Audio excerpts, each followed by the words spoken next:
이번 주에는 그 심화 코스입니다. P코스 4강 페인트 통 그리기입니다.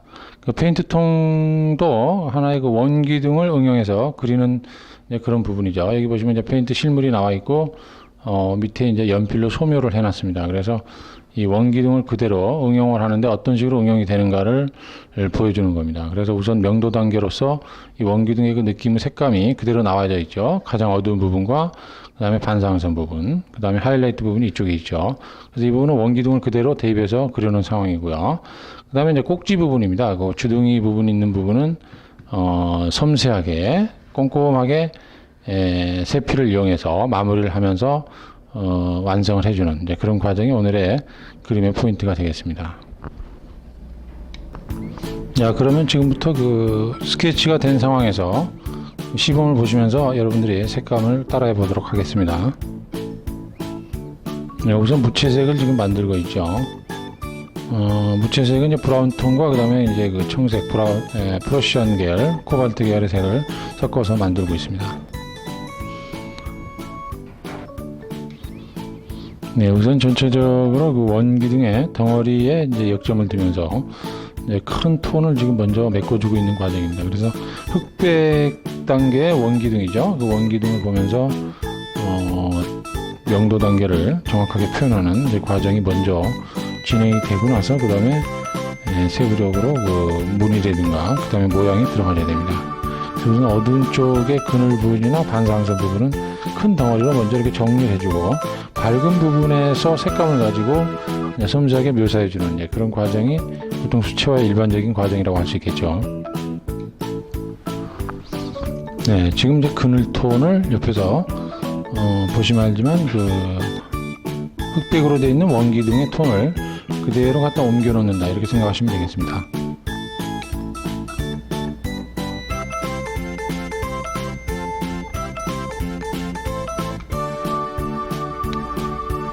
네, 밝은 부분의 톤은 너무 강하게 들어가면 나중에 그 이제 어두워집니다. 너무. 그러니까 처음에 어느 정도 색감 조정을 하면서 밝은 데서 점점점 어두워지는 그 그늘까지 톤을 자기가 먼저 계산을 하고 색감을 칠해 들어가야 됩니다.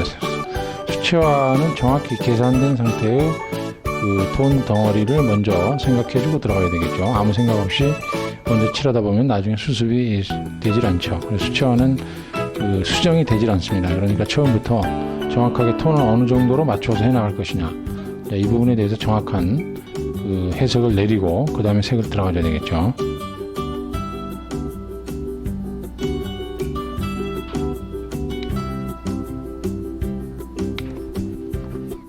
네, 우선 그 꼭지 부분에 있어서의 그 명암의 바퀴를 여러분들이 그 사진을 보면서 잘 한번 관찰해 보세요.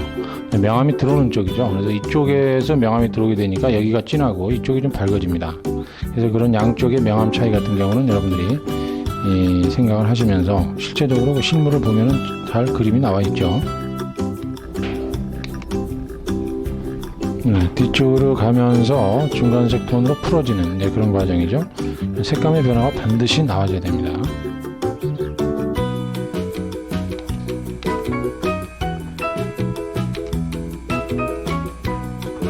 네, 아무래도 그 주둥이 부분에서 섬세한 묘사가 중요하겠고, 그 다음에 이제 그늘로 옮겨가면서 지금 톤이 부드럽게 연결하기 위해서 우선 강한 톤에서 이쪽으로 가면서 이제 풀어지는 그런 과정을 중간 톤으로서 연결해주는 그런 과정이 되겠죠.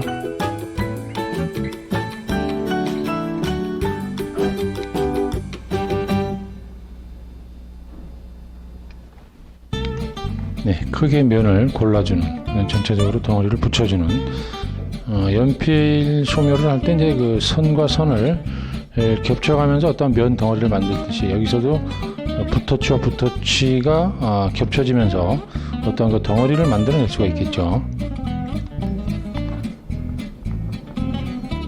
강한 그 그늘 톤을 먼저 연결을 해서 지금 톤을 연결을 해주면서 뒤쪽으로 가면서 흐리게 꼭지 부분을 정리하고 있는 그런 과정인데요. 역시 그 붓을 작게 잡고 섬세하게 다듬어주는 그런 과정이 중요합니다.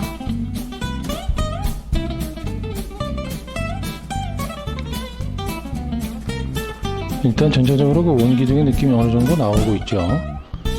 그 톤이 연결된 상황에서 이렇게 이제 그 부분적으로 그 액센트를 줘가면서 정리를 해줘야 됩니다. 그래서 전체적인 톤의 정리만 되면 정확한 형태를 가지고 액센트 부분의 그 포인트만 정리를 한다 그러면 그림이 쉽게 완성이 되죠.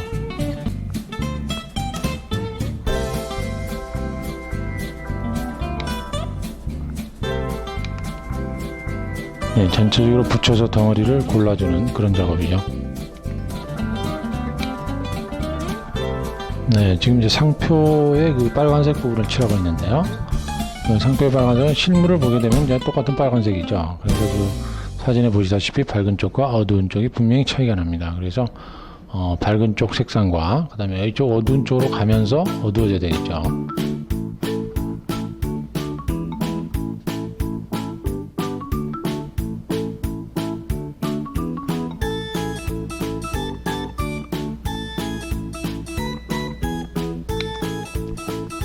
네, 색감이 가면서 점점 더 강한 빨간색으로 빨간색 계열의 색에다가 이제 어두워질수록 어떻습니까? 다른 이제 뭐 레드 브라운이나 다른 이제 그 프로시안 울트라마린 계열, 코발트 계열의 색을 적절히 섞어가면서 조정하면 되겠죠.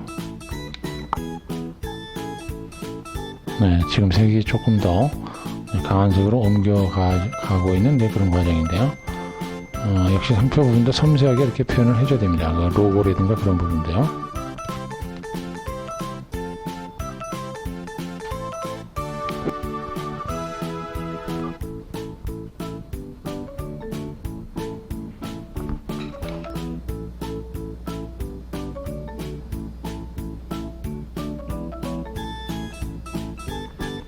어두운 쪽으로 가면서 이제 그 브라운, 레드 브라운의 강한 색으로 옮겨가면서 뒤쪽은 역시 반사광이 나와줘야 되겠죠. 그래서 이쪽으로 가면서 이제 반사광선이 흐려지는 겁니다.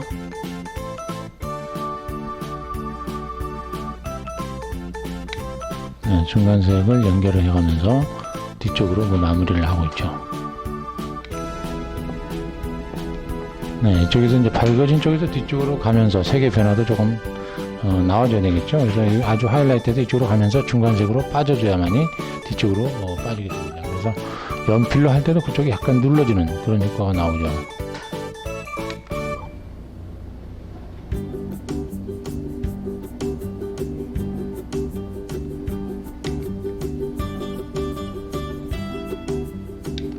네, 주둥이 부분은 섬세하게 액센트 부분 정리를 해서 앞으로 그 튀어나오게 섬세한 정리를 하고 있는 과정이죠.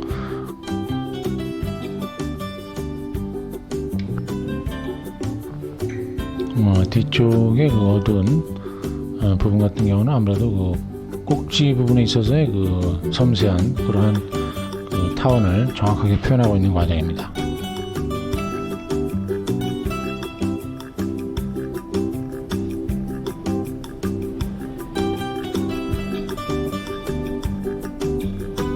네, 지금 그 페인트가 흐른 자국이죠. 그런 자국 같은 경우는 그 무늬에 어떤 그 모양이 나오기 때문에 모양을 정확히 보시고 자연스럽게 그 뭐 페인트에 흐르는 모양이 있어서도 하나의 그 톤이 나오게 돼 있죠. 다 똑같은 색이 아니고 그 안에서도 분명히 그 물방울과 같은 어떤 톤 덩어리를 구라고 하시면 되겠죠. 네, 그런 덩어리 부분에 있어서 톤의 차이를 내줘야 됩니다. 네, 거기 이제 손잡이 부분이죠. 손잡이 같은 경우는 지금 현재 그리는 것도 역시 원기둥입니다. 예, 원기둥을 생각을 해서 그 톤의 차이를 내줘야 됩니다. 항상 밝은 면과 그늘 반상선 이런 기본적인 면을 정확히 생각하시면 여러분들이 쉽게 해결할 수 있겠죠. 이미 이 과정까지 오기는 여러분들이 기초적인 그런 과정은 다 배웠으리라고 봅니다.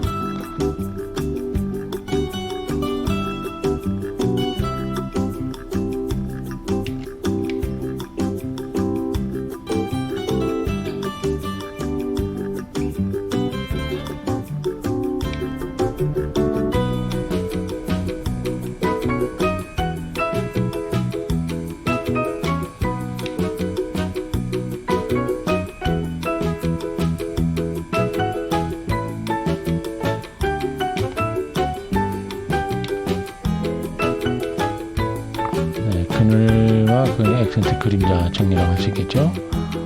네, 액센트 정리하고 뒤쪽으로 흐리게 풀어주는 그런 과정이 나오게 되겠습니다. 네, 그림자는 밖에 풀어주는 그런 과정. 네, 이제 남아있는 과정에 있어서는 이제 마무리인데요. 마무리 역시 과정은 또 밀도를 높여준다고 할 수 있겠죠. 그래서 밀도를 높여주는 부분은 항상 어두운 부분입니다. 지금 하고 있는 부분도 밀도를 높여주는 그런 부분이 되겠죠. 그리고 이제 이쪽에 액센트 부분이라든가, 그 다음에 여기 꼭지 주둥이 부분에 있어서의 그 포인트 부분, 그런 부분을 여러분들이 계속 겹쳐가면서 밀도를 높여주면은 완성이 되겠습니다.